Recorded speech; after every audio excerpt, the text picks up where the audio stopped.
The Lagos State government has published the Social Protection Policy Handbook that focuses on poverty, literacy, inequality, amongst others.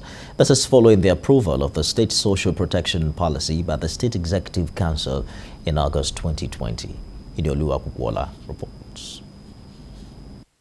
Nigeria's poverty rate stands at 40.1%, while the country's unemployment rate at 33.3%. Also, over 76 million Nigerian adults are illiterate. With the increasing population in Nigeria, these figures are expected to double. But the Lagos State government has adopted the social protection policy through the federal government to assist in addressing the core social and economic issues. The policy aims to create an all-inclusive and comprehensive method of addressing socio-economic vulnerabilities to poverty and deprivation at all levels in our society. In partnership with the United Nations International Children Emergency Fund, the policies contained in this handbook aims at promoting inclusive growth, equality, security, as well as ensuring a life of dignity for residents of Lagos. The Lagos State, in addition to what it's currently doing, is going to provide free school meals to pupils in public primary school. There's a provision for all children and adults living with disabilities. A fully developed and well-generated single social register will afford that man on the street, that man in the corner of his own community, way out there in Ibejuleki or in Badagry, will also be able to have access to government intervention. Social protection is seen as a fundamental human right which every individual should obtain. If all the provisions of this program are implemented, there are chances of shaping all the social vices into positive things in the country.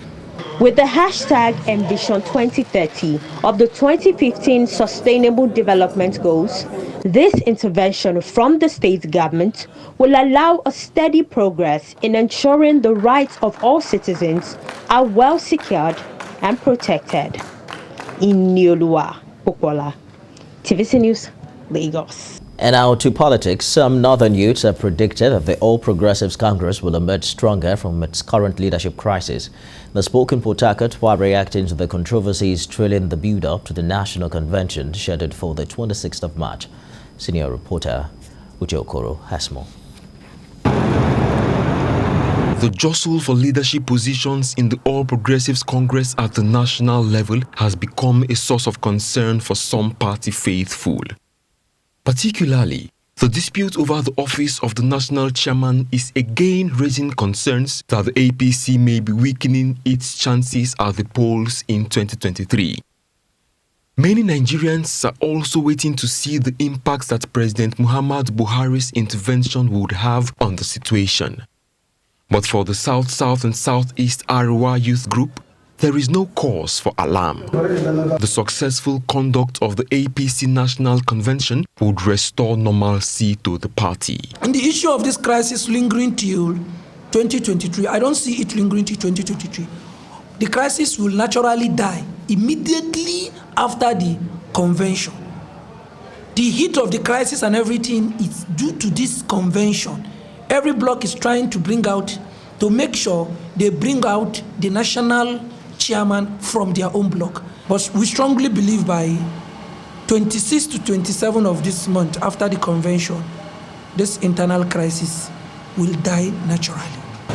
These youths of northern extraction are optimistic that Senator Umar Tanko Al-Makura would emerge as the new national chairman of the All Progressives Congress. The group talked about the former governor's experience and credibility, two qualities that they insist are necessary for leading the APC.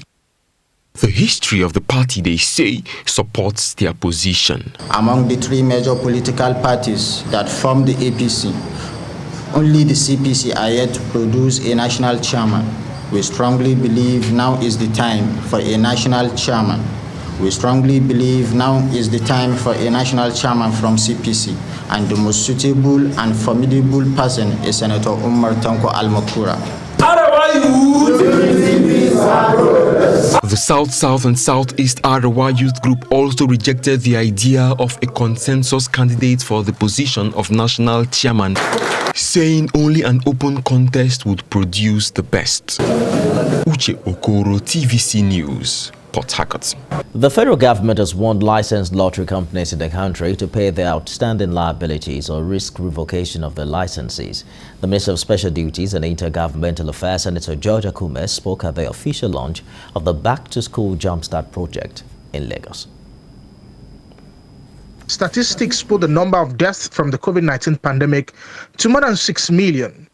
But statistics are scarce regarding how many children have dropped out of school due to the pandemic, especially in developing economies like Nigeria. Hence, the launch of the Jumpstart project in Lagos by the National Lottery Fund in collaboration with the Office of the Speaker, House of Representatives. The project aims to digitize teaching and learning process as well as inculcate the culture of basic hygiene in schools across the country. They enable government to equip public schools with e-learning facilities that are to be launched in due course. To learn that over 40 junior and secondary schools in Surulere Federal Constituency will benefit from this intervention in the first phase of the program is heartwarming and commendable. Experts believe the program will help to improve capacity of schools in the area of good hygienic practice through provision of basic sanitary materials and standard teaching and learning aids. Decision by the federal government to establish the National Lottery Trust Fund is indicative of a government that recognizes the importance of lottery and gaming as a vehicle for enhancing the social well-being of its citizenry through investments in its various lottery good cause intervention projects. Urge all licensees and permit holders to, without further delay, pay off their outstanding liabilities or risk revocation of their licenses and permits. For the Speaker, House of Representatives represented at this occasion, government is committed to building better and stronger education system which will be resistant to eventualities of the new normal. Is designed to mitigate the disadvantage caused by the lack of digital infrastructure in our public schools, as well as ensure that there are no breaks in teaching and learning in the event of future pandemics. The agency also inaugurated vital medical equipment donated to Bajarandul Hospital, Mother and Care General Hospital to consolidate on other equipment earlier donated to Onikon Healthcare Center a few months ago. Ademola Lawrence, TVC News, Lagos. Now, each year, recyclables save more than 700 billion tons in global carbon emissions, and this is projected to increase to 1 billion tons by 2030. Attaining this number has pushed environmental advocates out on the Global Recycling Day to urge for better ways of recycling in order to save much more lives and the environment.